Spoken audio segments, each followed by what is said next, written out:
앞에 금식하며 기도하여. 아멘. 제가 한 번 더 기도하겠습니다. 살아계신 하나님 아버지 감사합니다. 지금 현장에서 또 각 가정에서 우리가 하나님의 말씀 앞에 귀 기울이며 예배하며 나아갑니다. 어느 곳에 있든지 하나님 그곳에 함께하여 주시옵시고 우리로 들을 길을 허락하여 주시며 각자에게 하나님을 기대하는 인생으로 살아갈 수 있도록 하나님께서 새 힘과 은혜를 공급하여 주시는 이 시간이 되게 하여 주시옵소서. 예배의 시종을 주님의 손에 맡겨드립니다. 감사드리며 예수님의 이름으로 기도합니다. 아멘.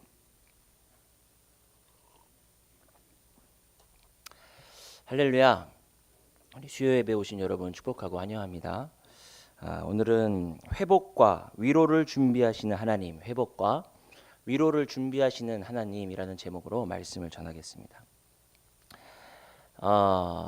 사진 한번 보여주실 수 있을까요? 다음 장면에. 여러분 여기가 혹시 어딘 줄 아시겠습니까? 여기 이 사진이 어디에서 찍혀진 것인지. 이 사진은 대한민국의 수도인 서울의 사진입니다. 6.25 전쟁 직후에 찍힌 사진인데요. 모든 것이 다 무너지고 황폐하게 되어버린 모습입니다. 서울뿐만 아니라 전 국토가 전쟁으로 인해서 많은 피해를 입게 되었습니다. 다음 사진을 한번 보여주시겠나요? 이 사진은 비슷한 시기에 찍힌 일본의 수도 도쿄의 모습입니다. 비슷한 시기에 찍힌 사진인데 우리 서울의 사진은 모든 것이 무너진 황폐한 사진이었고 도쿄는 최근에 찍었다고 해도 믿겨질 만큼 모든 것이 번듯하게 잘 자리 잡고 있습니다. 이 두 사진을 비교해 볼 때 전쟁으로 인한 피해가 얼마나 끔찍했는지, 얼마나 이 국토를 황폐하게 만들었는지 쉽게 짐작해 볼 수가 있습니다. 그리고 한때 폐허가 되었던 서울의 모습은 다음 사진 보여주시겠어요? 한강의 기적이라고 하죠. 지금 약 70년이 지난 서울의 모습은 이렇게 바뀌게 되었습니다. 이 70년이라는 시간 동안 놀라운 회복과 성장을 이루게 되었습니다. 폐허가 된 서울의 모습을 잠시 보았는데요. 예루살렘 성도 이처럼 폐허가 되었었죠. BC 586년에 바벨론의 느부갓네살에 의해서 예루살렘의 성전과 그 성 안에 있는 대부분의 건물들이 다 파괴가 되고 성벽은 무너지고 그곳에 남아있던 주민들은 다 추방당하게 되었습니다. 마치 전쟁을 겪은 이 황폐해진 서울의 모습처럼 그렇게 황폐하게 된 잿더미가 돼버리고 말았던 것입니다. 저희가 오늘 함께 읽은 1절 말씀에는 아닥사스다 제20년이라는 시기를 밝혀주고 있는데요. 이때는 바로 예루살렘의 성전을 재건하기 위해서 첫삽을 뜬 지 90년이 지난 첫 해였고 그리고 나서 성전이 완성되고 난 후 70년이 지난 첫 해였습니다. 그런데 문제는 하나님의 용서와 임재를 상징하는 이 성전은 다시 회복이 되어졌는데 그랬으면은 그 다음에는 이제 예루살렘 성벽이 다시 세워지고 뭔가 이렇게 건물이 다시 회복되어지고 재건이 되는 그러한 일들이 이루어졌어야 하는데 70년이나 세월이 지났는데 예루살렘의 모습이 여전히 그 70년 전의 모습을 하고 있더라는 것입니다. 건물들이 무너져 있고 성벽이 무너져 있고 그 문은 불타서 그렇게 황폐하게 된 잿더미가 된 그러한 모습으로 여전히 회복되지 못한 채 남아 있었다는 것입니다. 마침 6.25 전쟁이 끝나고 저희가 지금 이렇게 세월을 보내온 지도 거의 약 한 70년 정도가 되는데요. 만일 이 70년이라는 세월 동안 저런 한강의 기적이 아니라 여전히 아까 그 흑백 사진에서 보았던 대로 서울에 가면은 그러한 황폐한 모습이 아직도 그렇게 남아있다면 얼마나 절망스러울까요? 서울에서 살고 있는 사람들이 여전히 그 황폐한 그 돌무더기 위에서 삶의 터전을 꾸리고 살아가고 있다면은 얼마나 절망스러울까요? 지금 느헤미야가 그러한 소식을 듣게 된 것입니다. 자신의 고향이 아니라 타지에서, 타국에서, 우리로 치면은 6.25 전쟁이 끝난 지가 벌써 70년이나 넘었는데 여전히 대한민국의 모습이 무너지고 불탄 모습 그대로 방치되고 있다는 소식을 타국에서 듣게 된 것입니다. 지금 이 느헤미야의 1장의 내용들이 그런 상황에서 이러한 내용들이 지금 나오고 있는 것이구나. 그러한 것을 염두하고 다시 읽는다면 느헤미야가 왜 이토록 슬퍼했는지, 느헤미야가 왜 이렇게까지 가슴 아파했는지 느헤미야의 마음을 조금이나마 우리가 가늠해 볼 수가 있을 것 같습니다. 그리고 느헤미야가 이토록 슬퍼했던 이유는 단지 내 조국이어서 나의 조국 우리의 성읍이라서 느헤미야가 굉장히 애국자라서 그래서 물론 그런 모습 때문에 슬퍼하는 것도 있었겠지만 예루살렘은 좀 이렇게 특별한 의미를 가진 영적인 의미를 가진 성읍이잖아요. 그곳에는 하나님을 예배하는 성전이 있고요. 그러니까 그냥 단지 세상에 있는 여러 가지 성읍들 중에 하나가 아니라 하나님을 예배하는 성읍, 하나님의 나라를 볼 수 있는 예배 공동체, 그것이 바로 예루살렘 성인 것이죠. 근데 하나님을 예배하는 이 예배 공동체 예루살렘 성이 황폐하게 무너져서 그 오랜 세월 동안 그대로 그냥 방치된 채 있다는 이야기를 들으니까 이 느헤미야가 그러니까 꼭 애국심에서가 아니라 나의 신앙적인 부분에서도 나의 이 믿음의 문제에 있어서도 너무나 가슴이 아프고 너무나 안타까웠던 것이죠. 하나님을 예배하는 예루살렘은 다 무너졌는데 느헤미야는 지금 어디에 있다고 말하고 있나요? 느헤미야는 지금 페르시아 제국에 있는 수산궁에 머물고 있습니다. 페르시아 제국에는 여름에 사용하는 여름 궁전과 겨울에 사용하는 겨울 궁전이 있었습니다. 이 수산궁은 겨울 왕궁인데요.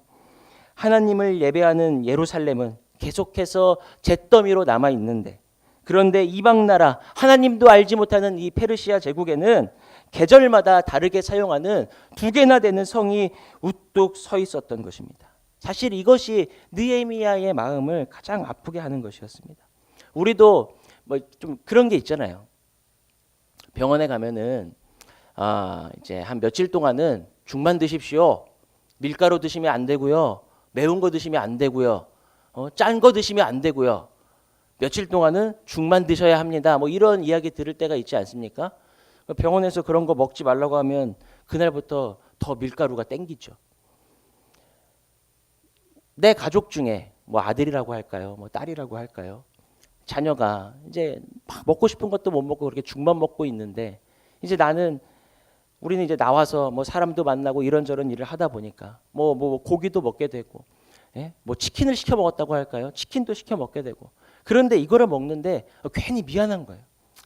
집에서 지금 이거 먹고 싶은 것도 못 먹고 지금 죽만 먹고 있을 텐데 괜히 이제 집에 있는 가족이 생각나고 미안한 마음이 드는 그런 것처럼 지금 하나님의 성읍은 다 불타가지고 잿더미가 되었고 하나님의 백성들은 그곳에서 고통을 당하고 있는데 하나님도 알지 못하는 이 이방 땅에는 훌륭한 성이 2개나 호화스럽게 세워져 있고 그곳에서는 매일같이 잔치가 벌어지고 즐거운 음악 소리가 끊어지지 않는 것을 보면서 느헤미야가 하나님 앞에 너무나 죄송스러운 거예요.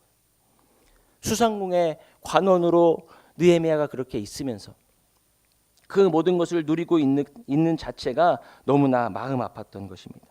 이러한 내용들을 기억하면서 제가 다시 한번 1절부터 4절까지의 말씀을 한번 읽어보도록 하겠습니다. 눈으로 한번 이렇게 따라와 보시면 좋을 것 같아요.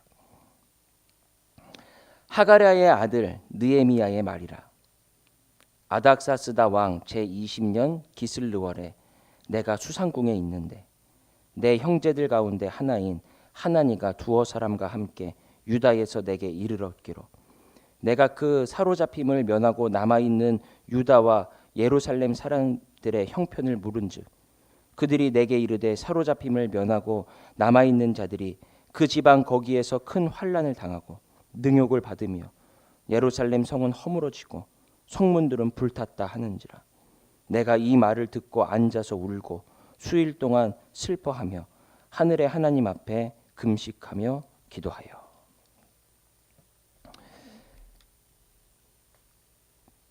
더 어떤 그런 절망스러운 것들이 우리의 눈에 더 잘 보이게 됩니다.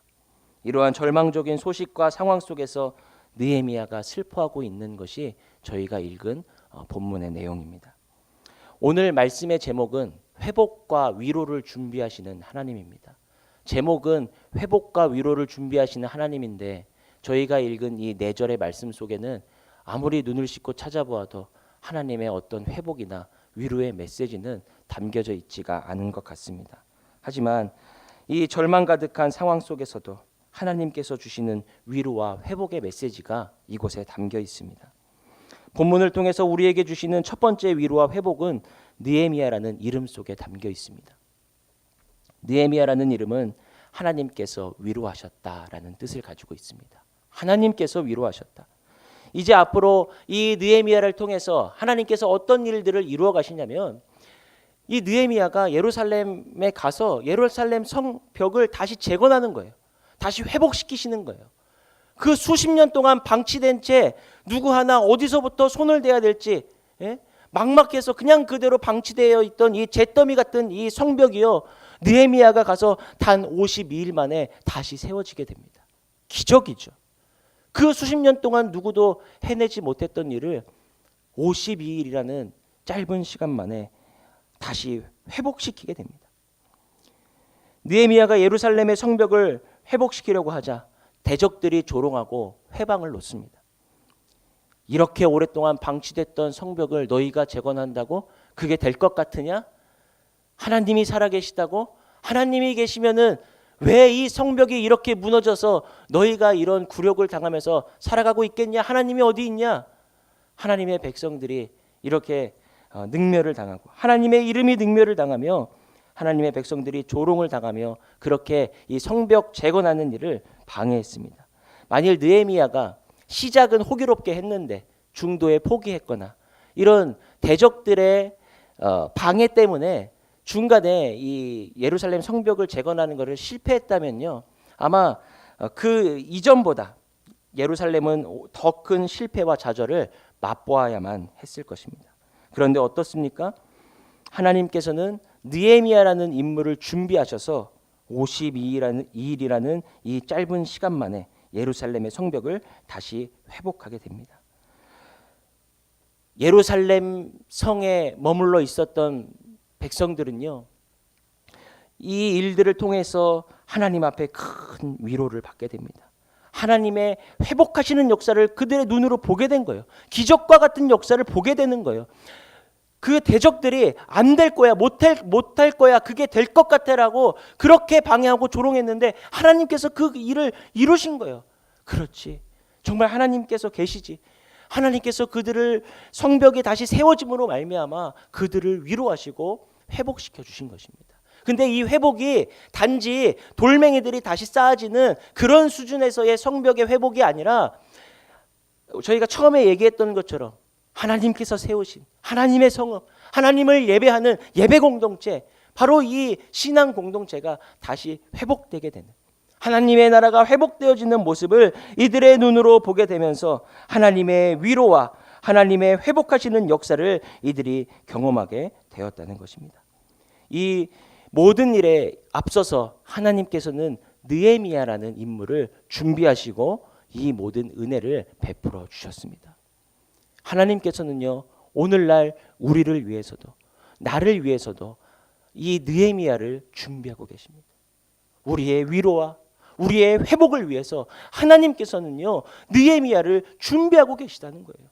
우리의 위로와 회복을 하나님께서 준비하고 계시다는 것입니다. 그런데요, 예루살렘 성에 살고 있던 사람들은요, 그 느헤미야라는 인물이 준비되고 있는 줄 꿈에도 몰랐습니다. 하나님께서 어떤 일을 행하신다면 예루살렘에서 행하시겠지, 거기에서 뭔가가 일어나겠지, 그렇게 생각했을지 모르겠어요. 그런데 하나님의 위로와 회복은 전혀 생각지도 못했던 저 멀리 페르시아 제국의 수상궁 안에서 하나님의 위로와 회복이 그곳에서 준비되고 있었다는 것입니다. 여러분, 우리가요, 하나님께서 무엇을 준비하고 계실지 우리는 다 모를 수 있습니다. 그러나 우리가 생각지도 못한 곳에서, 내가 상상하지도 못한 때에 하나님은 우리 각자의 느헤미야를 준비하시고 우리에게 위로와 회복의 역사를 우리에게 주실 줄로 믿습니다. 하나님께서 반드시 그 은혜를 우리 모두에게 주실 줄 믿으시기를 바랍니다.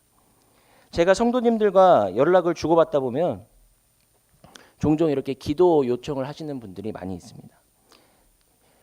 여러 가지 기도 제목을 주시지만 그 중에 가장 많이 주시는 기도 제목은 자녀에 대한 기도 제목입니다.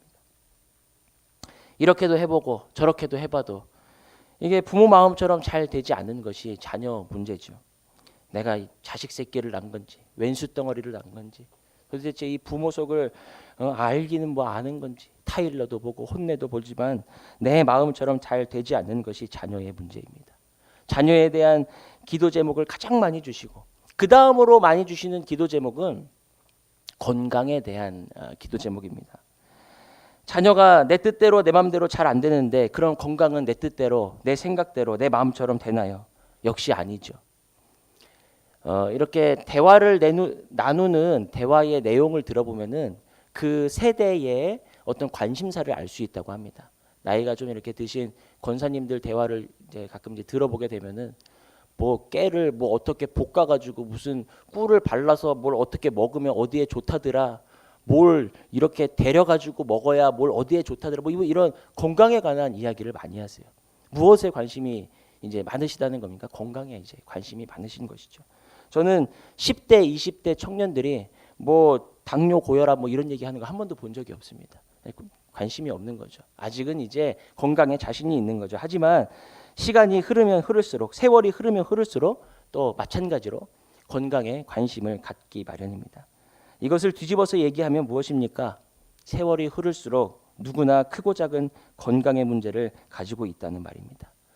아무리 뭐 어디에 좋은 음식 많이 먹어도 아무리 뭐 어디에 좋은 약을 먹는다 해도 그것 때문에 병이 다 낫고 아픈 사람 없다면은 걱정이 없죠. 이게 뭐 먹고 뭐 해서 되는 일이 아니라 모두가 다 이러한 건강의 문제를 가지고 있다는 것입니다. 자녀 문제, 건강 문제만 내 뜻대로 되지 않습니까? 경제적인 문제는 어떤가요? 열심히 땀 흘려서 사업장 진짜 정말 피땀 흘려서 일구어 놓았는데 생각지도 못하게 코로나라는 병이 생겨서 이렇게까지 경제가 어려워질 줄 누가 알았겠습니까? 내 나름대로 계산도 하고 계획도 잘 짜서 여기까지 왔는데 도대체가 내 생각처럼 그렇게 되지가 않는다는 거예요. 어떤 분은 그러시더라고요. 저는 스트레스 풀 때 저는 운전을 합니다. 내 인생에 내 뜻대로 되는 게 하나도 없는데 운전할 때만큼은 내가 왼쪽 가고 싶을 때 왼쪽 꺾으면 왼쪽으로 가고 오른쪽 꺾으면 오른쪽으로 가서 내 인생에 내 마음대로 되는 건 이 운전밖에 없네요. 난 그래서 스트레스 받으면 운전합니다. 그런 얘기를 하시는 분도 본 적이 있습니다. 어쩌면 우리는 가장 위로가 많이 필요한 시대를 살아가고 있는지 모르겠습니다. 여러분 서로 너무 막 그러지 마시고 많이 위로해 주세요. 여러분 요즘 같은 시대에 만나면요 많이 위로해 주세요. 오랜만에 길 가다가 만나면 위로해 주시고 집안에서 가족들을 대할 때도 너무 뭐라고 하지 마세요. 위로해 주시길 바랍니다. 많이 위로해 주시길 바랍니다. 코로나가 처음 터졌을 때 그런 이야기를 했습니다. 서로가 막 다 바쁘게 살다 보니까 자녀들이랑 이야기할 시간도 없고 그런데 이제 뭐 꼼짝없이 다 이 가족들이 집안에 모여 있으니 뭐 좀 이제 자녀들과의 뭐 대화도 좀 많아질 것이고 이제 무너졌던 이런 가정들이 많이 회복하게 되지 않을까 그런 이야기들을 했습니다. 물론 그런 측면들도 있죠. 하지만 저희 집에도 꼬맹이 아들 둘이 있는데 사실 현실은 그렇게 아름답지만은 않았습니다. 어린 자녀들이 가정에 오래 있다 보니까요. 뭐 대화도 많아지고 좋기는 할 것 같은데 근데 그것도 어느 정도죠. 이게 너무 오랫동안 하루 종일 붙어 있다 보니까 이게 오히려 막 더 이게 막 힘들어져 버리는 거예요. 밖에서 마음껏 뛰어놀면서 자라야 될 이 아이들이 그냥 집안에만 막 감옥처럼 갇혀 있다 보니까 막 얘들도 막 짜증이 나는 거예요. 친구들을 만나고 친구들과 어울려서 자라나야 될 이 아이들이 현실적으로 만날 수 있는 친구는 엄마밖에 없는 거예요. 그러니까 계속 하루 종일 제가 쉬는 날 세어보니까 뭐 하루에도 막 엄마를 한 300번도 넘게 부르는 것 같아요. 엄마 이것 좀 봐. 엄마 이리 와봐. 엄마 배고파. 엄마 간식 줘. 엄마 심심해. 엄마 하도 불러서 가보면 별것도 아니에요. 계속해서 엄마를 부릅니다. 여러분 남편이 어디 가지도 않고 하루 종일 쫓아다니면서 여보 배고파, 여보 간식 줘, 여보 나 허리가 아픈 것 같아. 계속 여보 여보 하고 쫓아다니면 얼마나 짜증이 나겠습니까? 아닌가요? 사랑스러우신가요? 그런데 참 안타깝고 슬픈 것은 상황이 이렇다 보니 아이들도 우울증이 오고 있대요. 그래서 이 소아 우울증 환자가 늘어나고 있다고 합니다. 엄마들은 엄마들대로, 아이들은 아이들대로. 가정이 아름답게 막 회복될 줄만 알았는데 오히려 가정이 어려움을 겪게 되는, 여러분 주변에 혹시 어떤 자녀를 둔 어린 아이라든가 뭐 학생, 청소년 자녀를 둔 그런 가정을 만나시면요, 여러분 많이 위로해 주세요. 많이 힘들지, 고생이 많지, 여러분 위로해 주시기를 바랍니다. 교회는 어떻습니까? 지금과 같은 상황 속에서 교회는 아무런 문제가 없습니까? 사실 코로나와 상관없이 한국 교회는 큰 위기를 맞이한 상태였죠. 계속해서 젊은 사람들이 교회를 떠나가고 있었습니다.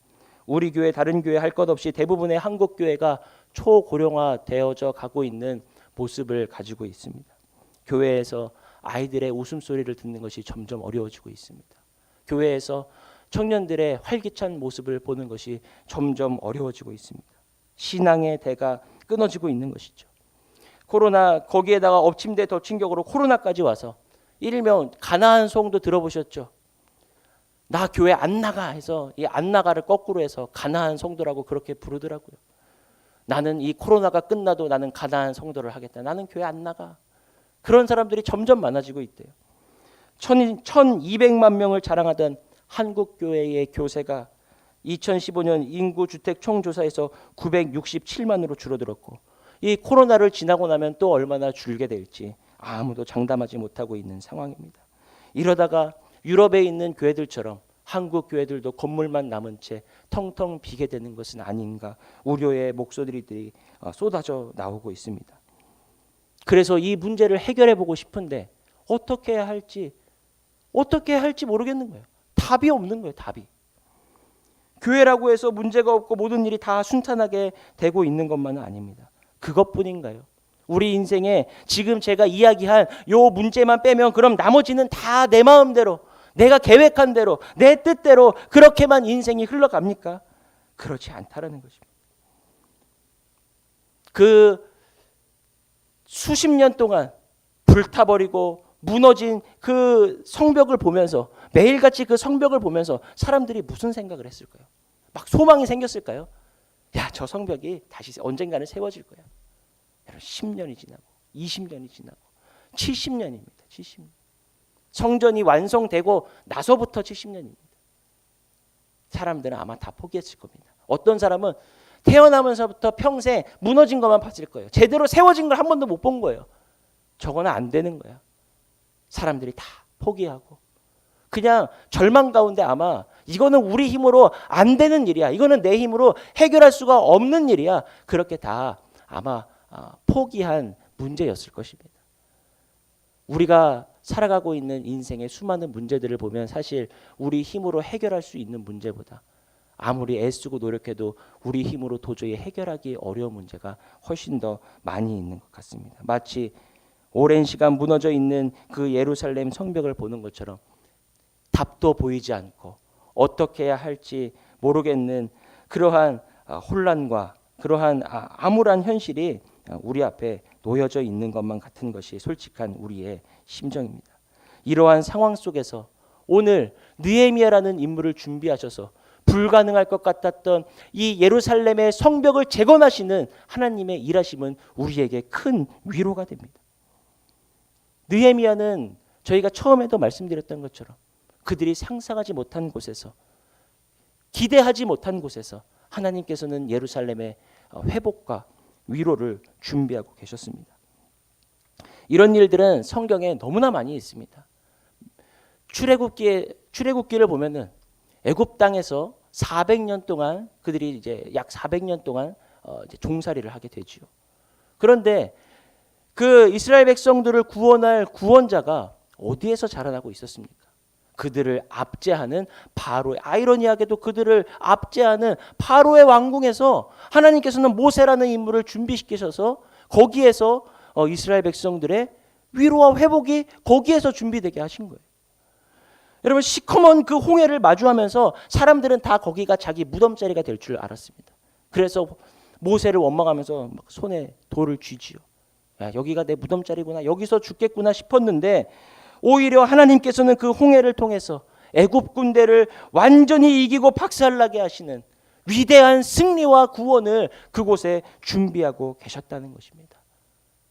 하나님의 위로하심, 하나님의 준비하심은요, 우리가 다 알지 못합니다. 다 알지 못하지만 하나님께서는 그 모든 것을 하나하나 준비해 가시고, 오늘도, 지금 이 순간도 교회의 위로와 회복을 위해서, 가정의 위로와 회복을 위해서, 이 나라, 이 민족의 위로와 회복을 위해서 하나님께서는 그 회복의 느헤미야를 준비하고 계신다는 사실을 여러분 기억할 수 있으시기를 바랍니다. 그 사실을 믿으시기를 바랍니다. 확신할 수 있으시기를 바랍니다. 이처럼 우리는 하나님을 기대하는 인생이 되어야 합니다. 내가 알지 못하는 중에도 하나님은 나를 위하여 일하고 계시다. 이것이 바로 하나님을 기대하는 인생이죠. 하나님을 기대하는 인생은요, 같은 것을 보면서도 전혀 다른 인생을 살아갑니다. 좀 전에 홍해 이야기를 했는데요. 똑같은 홍해인데, 내 눈앞에 똑같은 홍해가 펼쳐져 있는데, 하나님을 기대하지 못하는 사람은 여기가 내 묘자리구나 절망하고 주저앉게 됩니다. 그런데 하나님을 기대하는 사람은요, 그 홍해를 보면서 하나님, 이 어려움 속에서 나를 어떻게 구원해 내실까를 기대하게 됩니다. 하나님께서 이 어려움을 나로 어떻게 이겨나가게 하실까를 기대하게 하신다는 것입니다. 삶을 살아가면서 문제가 없는 인생은 없습니다. 우리는 다 각자 나름대로의 크고 작은 어려움들을 가지고 있습니다. 하나님을 믿고 살아간다고 해서 아무런 문제가 없고 모든 문제가 우리를 피해가는 것이 아닙니다. 그러나 하나님을 기대하며 살아가는 인생은 아무리 절망적인 상황을 만난다 할지라도 그 가운데 일하시고 역사하실 하나님을 기대하며 그 모든 어려움을 능히 이기며 나갈 수 있는 힘을 갖게 된다는 것입니다. 저는 오늘 말씀을 준비하면서 제가 참 이렇게 어려웠던 시절에 이 말씀을 그때 알았더라면 참 좋았겠다, 그런 아쉬움이 들었습니다. 저는 24살에 전도사로 임명을 받아서 교회 사역을 시작했습니다.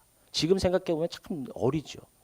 24살에 사역을 시작해서 지금 15년째 부교육자 생활을 하고 있는데, 26살에 교회를 사임하고 신학교를 휴학하고 제가 돈을 벌었습니다. 아버지 약값이 굉장히 많이 들었어요. 그래서 아버지 약값을 벌기 위해서 노동의 현장에 나아가 고된 일들을 하며 돈을 벌었습니다. 그때 그 굉장히 힘들었던, 마음이 굉장히 힘들었던 그 26살, 나이도 어렸던 그 시절에 이 일하고 계신 하나님을 기대하는 인생이라는, 내가 이 말씀을 붙들고 살았다면 얼마나 좋았을까, 그런 생각이 들더라고요. 그때는 정말 하루하루가 소망이 보이지가 않았습니다. 언제까지 하나님께서 나를 사역자로 불러주셨는데 내가 언제까지 여기에서 이렇게 하고 있어야 할까? 믿음도 있었고 신앙도 있었고 전도사식이나 되었지만 현실의 그 암담함이 너무나 커서 하나님을 믿음으로 바라보지 못했던 것입니다. 현실을 바라보면 너무나 절망스럽고 하루하루 소망이 보이지가 않는 거예요. 그런데 그러한 절망 속에서 나를 위해서 하나님께서 지금도 느헤미야를 준비하고 계시다는 것을 기대하는 인생을 살았다면, 눈앞에 펼쳐져 있는 그 암담한 현실은 동일했겠지만 소망이 없는 인생으로 살아가는 것이 아니라 하나님 안에서 기대하는 인생으로 소망을 가지며 그렇게 살아갈 수 있었을 텐데, 그런 아쉬움이 들었습니다. 여러분, 진짜 복 있는 사람은 하나님을 기대하며 살아가는 인생이 진짜 복 있는 사람입니다. 다른 것이 복 있는 사람이 아닙니다. 하나님을 기대하며 살아갈 줄 아는 사람이 참으로 복된 인생임을 여러분 기억할 수 있으시기를 바랍니다. 하나님을 기대하는 인생은 세상이 주는 그런 위로와는 비교도 할 수 없는 하나님의 주시는 위로를 누리며 살아갈 수가 있게 되는 것입니다. 하나님께서 오늘도 우리를 위해 교회를 위해, 우리의 가정을 위해, 나를 위해 이 위로와 이 회복의 역사를 준비하고 계시다는 것을 꼭 기억할 수 있으시기를 바랍니다. 바로 이것이 오늘 본문을 통해 우리에게 주시는 첫 번째 위로입니다.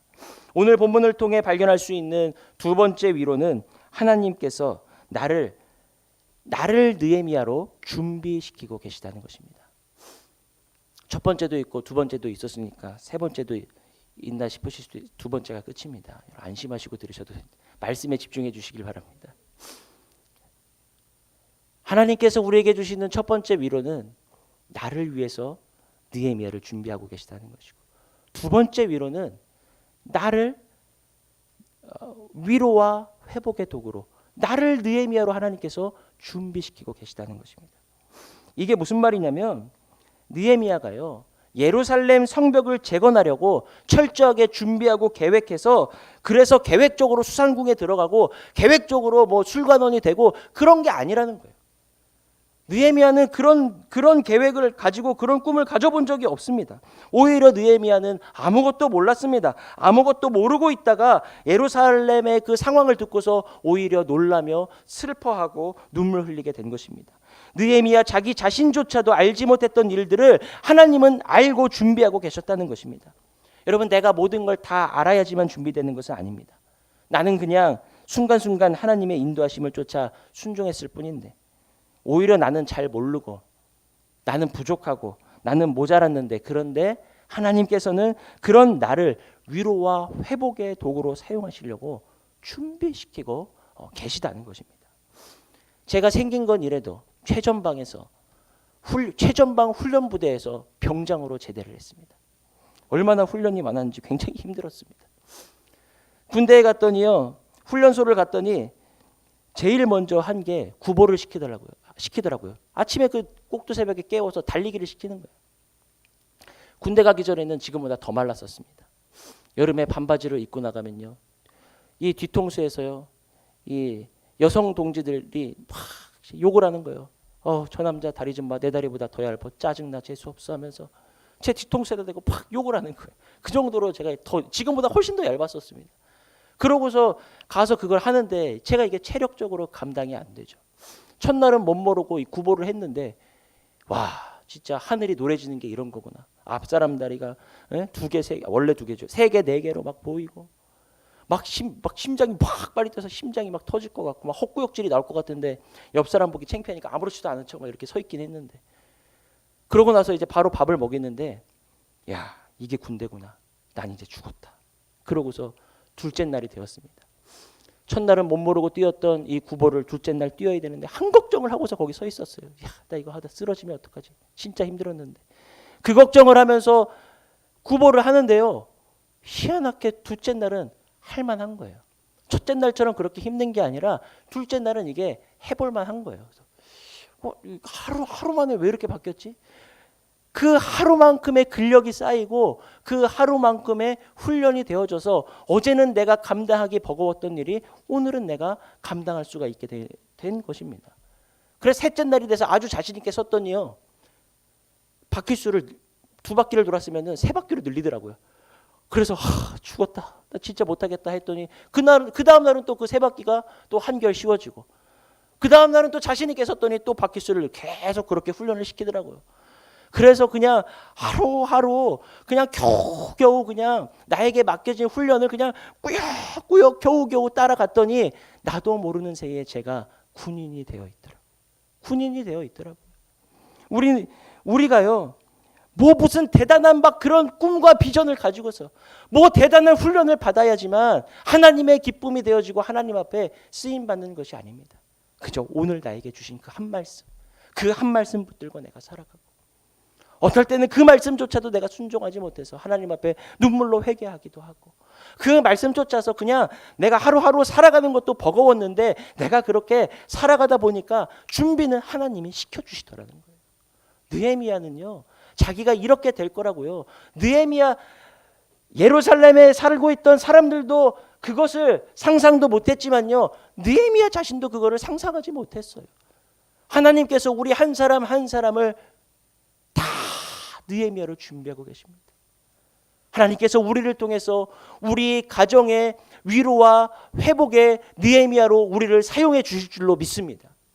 하나님께서 우리를 통하여서 우리 교회의 위로와 회복을 이루시는 느헤미야로 우리를 사용하여 주실 줄로 믿습니다.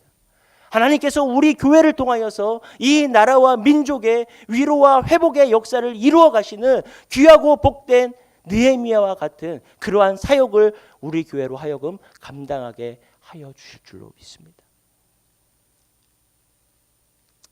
그냥 의미 없는 시간을 보내는 것 같고, 내가 뭐 오늘 하루 이렇게 보내는 게 무슨 하나님의 영광을 살아가는 것과 무슨 그렇게 큰 관련이 있을까? 근데 내가 오늘 하나님 앞에 살아가는 그 자체가 하나님의 준비하심 속에 살아가고 있는 것이라는 것을 오늘 본문의 말씀을 통해 우리는 깨닫게 되어집니다. 바로 이것이 오늘 본문을 통해 깨달을 수 있는 하나님의 두 번째 위로입니다. 하지만 다시 1장 본문으로 돌아와서 저희가 읽었던 본문을 다시 읽어보면 어떤가요? 여전히 절망밖에 보이지 않습니다.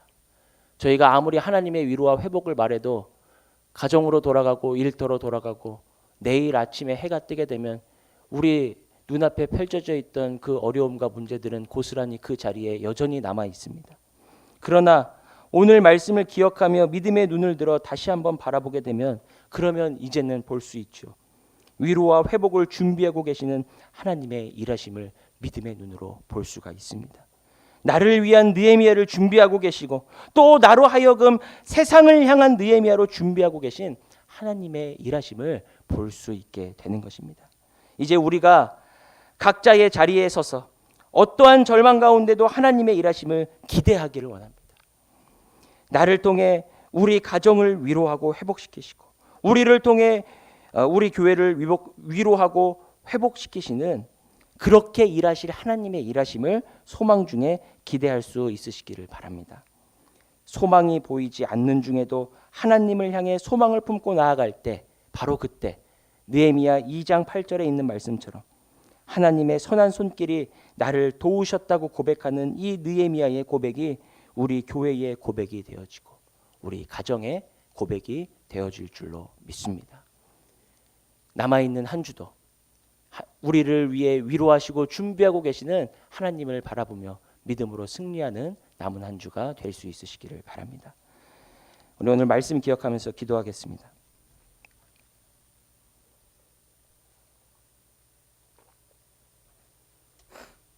오늘 말씀 기억하면서 기도할 때에 주님, 아무런 소망이 보이지 않는 중에도 하나님을 바라보게 하여 주시옵소서.